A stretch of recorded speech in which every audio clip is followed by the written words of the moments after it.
जय भद्रकाली सरकार, जय भद्रकाली, जय Bhadrakali. Have you ever wondered how to identify wild animals if you encounter them in the wild?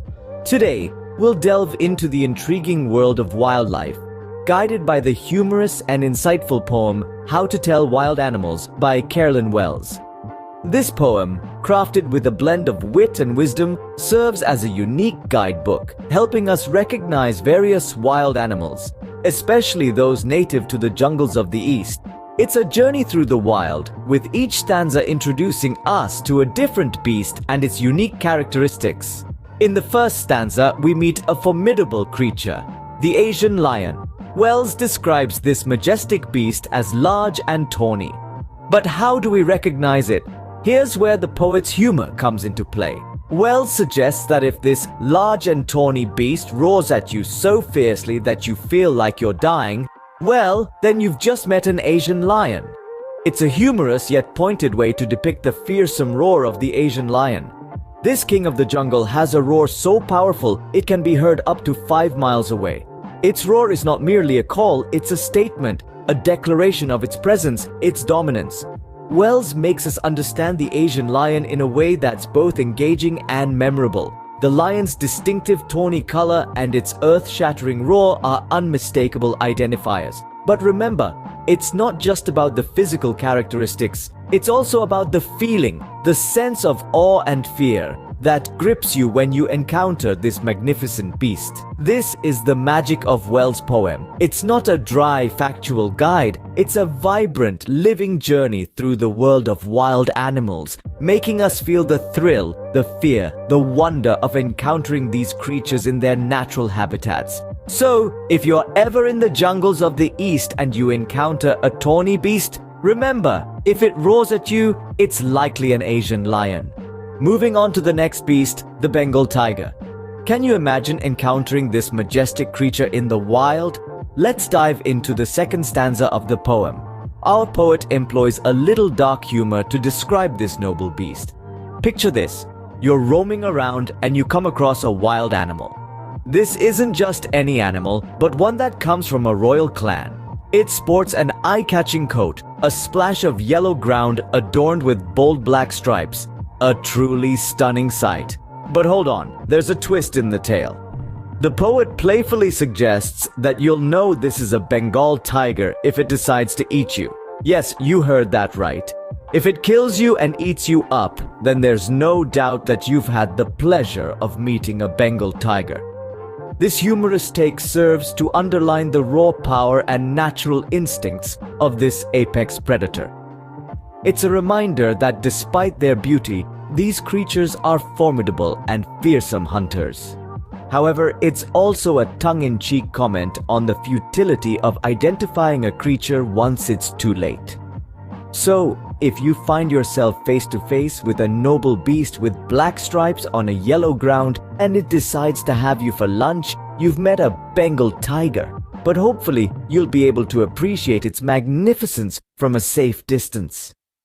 Next up, we have the agile leopard. Now imagine you're casually strolling through the jungle and you spot a beast. But this isn't just any beast. Its hide is peppered with spots, a pattern as unique as a fingerprint. This, my friends, is the leopard, an animal known for its speed and stealth. The leopard is so swift, so sudden in its actions, that it can leap onto you before you even realize what's happening. This leaping, this pouncing is a characteristic trait of the leopard. A signature move, if you will. It's one of the ways you can identify a leopard, even in the thick undergrowth of the jungle. But here's the thing.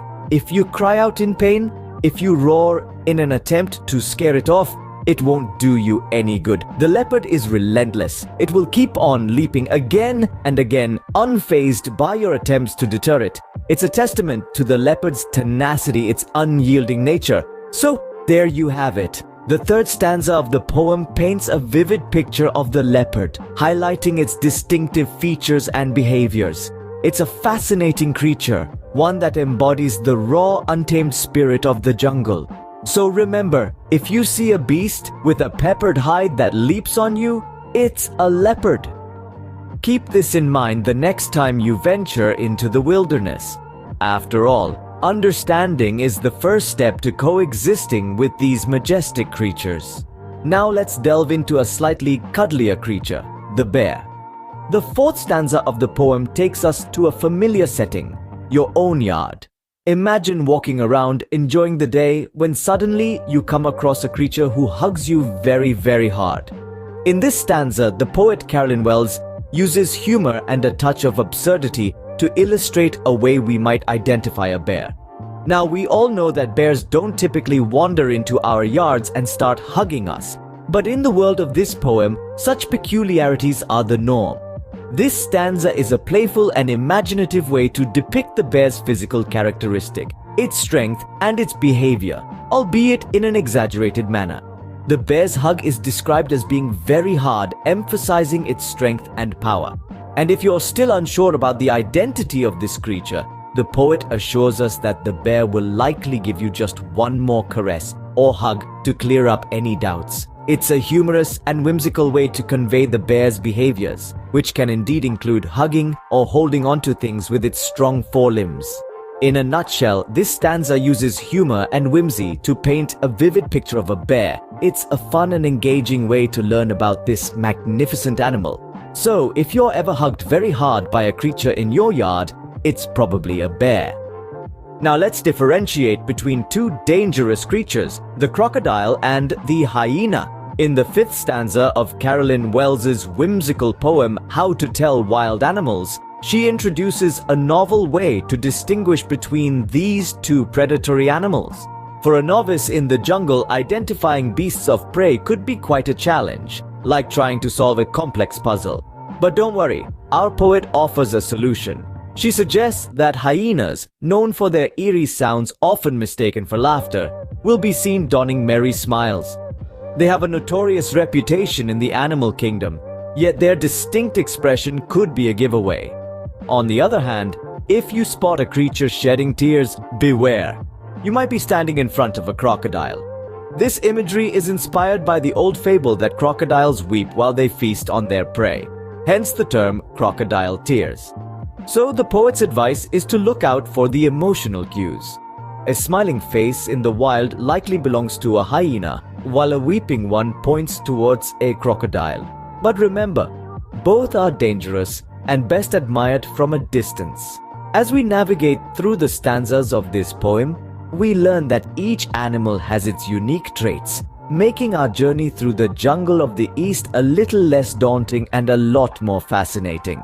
Remember, hyenas come with merry smiles, but if they weep, they're crocodiles. Lastly, let's talk about the elusive chameleon. The sixth stanza of Carolyn Wells's poem introduces us to this fascinating creature. The chameleon, as Wells describes, is a small creature that bears a resemblance to a lizard. But don't let this fool you, for the chameleon holds traits that set it apart from its lizard cousins.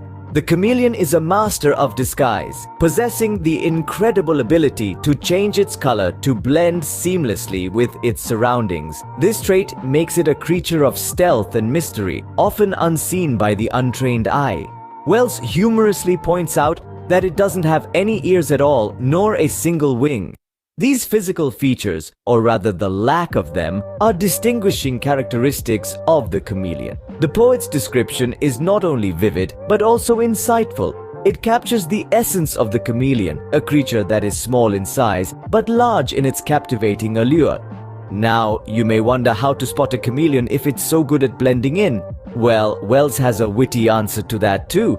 She suggests that if you notice nothing on a tree, it could very well be the chameleon you're looking at. Its absence becomes its presence, a testament to its impeccable camouflage skills. And with that, we've journeyed through the wild, meeting each creature as described by Carolyn Wells in her poem. From the roaring Asian lion to the hugging bear, the leaping leopard, the smiling hyena, the weeping crocodile, and finally, the elusive chameleon.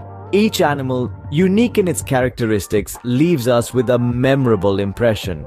So, if you see nothing on a tree, it might be a chameleon. And with that, we've covered all the wild animals in Carolyn Wells' poem. Remember these clues and you'll never be left guessing who's who in the wild. जय भद्रकाली सरकार, जय भद्रकाली, जय भद्र